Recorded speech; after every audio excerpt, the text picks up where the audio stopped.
સુરતમાં જિલ્લા ક્રિકેટ એસોસિએશનના પ્રમુખ કનૈયા કોન્ટ્રાક્ટરની ધરપકડ થઈ. કરોડોના ઠગાઈ કેસમાં આર્થિક ગુના નિવારણ સેલે કાર્યવાહી કરી. બોગસ પાવર ઓફ એટર્નીથી 2 કરોડ 92 લાખ રૂપિયાની લોન લીધી હતી. સગાભાઈ અને ભાભીના નામે બનાવી હતી બોગસ પાવર ઓફ એટર્ની. બનાવટી દસ્તાવેજો પર ખોટી સહી કરીને 2 કરોડ 92 લાખની લોન મેળવી. લોન લઈને કનૈયા કોન્ટ્રાક્ટરે હપ્તા ભરવાનું કર્યું હતું બંધ. ઇકોસેલમાં વિશ્વાસઘાત અને છેતરપિંડીની ફરિયાદ બાદ કાર્યવાહી હાથ ધરાઈ. મહત્વનું છે કે કનૈયાલાલે લોનના 67 લાખની ભરપાઈ ન કરતા ફાઇનાન્સ કંપનીએ રિકવરી કરતા મિલકત ટાંચમાં લેવા નોટિસ પાઠવી. ઘરે રિકવરીની નોટિસ આવતા પરિવારના સભ્યો ચોંકી ઉઠ્યા અને આ મામલે ઇકોસેલમાં ફરિયાદ કરી. જોકે આરોપી કનૈયા કોન્ટ્રાક્ટરે બીમારીનું કારણ બતાવી ધરપકડથી બચવાનો અનેક પ્રયાસ કર્યા.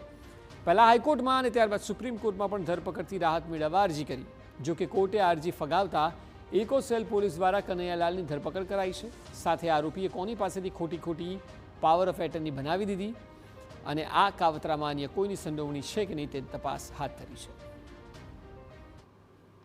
RDS હાઉસ નામનું જે બિલ્ડિંગ છે એની ઉપર મોર્ગેજ લોન લેવામાં આવી હતી અને લોન કનૈયાલાલ કોન્ટ્રાક્ટર લીધી હતી અને આ લોન લેવા માટે જે દસ્તાવેજ આપવામાં આવ્યા હતા એ આ ફોર્જ પાવર ઓફ એટર્ની આપવામાં આવેલી હતી અને એના આધારે 2 કરોડ 92 લાખની લોન બજાજ ફાઇનાન્સમાંથી લેવામાં આવેલી હતી અને આ લોનના હપ્તા કનૈયાલાલ કોન્ટ્રાક્ટરે ના ભરતા એની ઉપર 70 લાખ જેટલા રૂપિયાનું દેણું હતું.